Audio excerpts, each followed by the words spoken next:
Other sports, I'm Dylan Goddard. And I'm Jay Ranger. We're going to be talking about the South Dakota floods of 2011. In the winter of 2011, there was a record snowfall of 8.08 feet. In the spring of 2011, in the mid-northwest region of the United States, 8 inches of rain fell, according to Reuters. The U.S. Geological Survey expected floods to be especially severe in the eastern parts of South Dakota.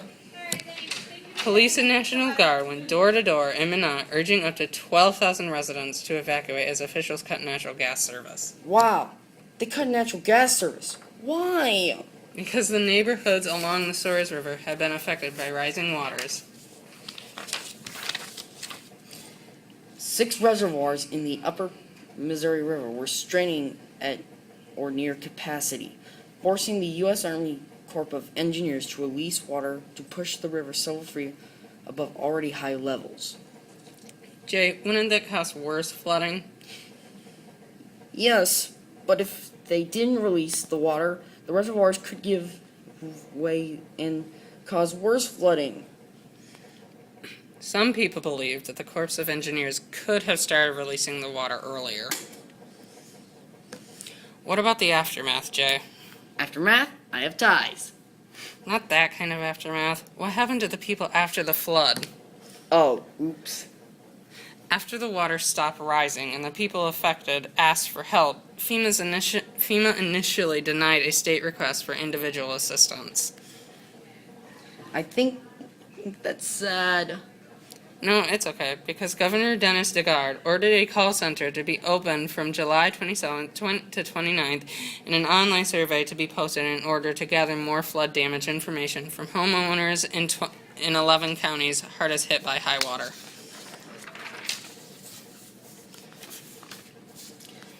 On August 23rd, the governor of FEMA announced that individual assistance disaster funds were now available to residents and businesses in Charles Mix, Huffs, Stanley, and Union counties for damages caused by the flooding from March 11th through July 22nd. During the summer of 2011, thousands of people were left with nothing to do but survive as their homes and businesses were destroyed. 1 year later, those people are still rebuilding their lives. Yeah, there is a story about one man named Stephen Clausen who was greatly affected by the flood. Yeah, I heard about him. When the flood was all said and done, it had reached 7 feet around Stephen's business. And when the flood waters washed away and Stephen was finally able to get back inside, he found ruined buildings and equipment. He had 1,400,000 square feet before the flood, and now his business has 40,000 square feet of greenhouse space. It was a year later until Stephen was able to get back in.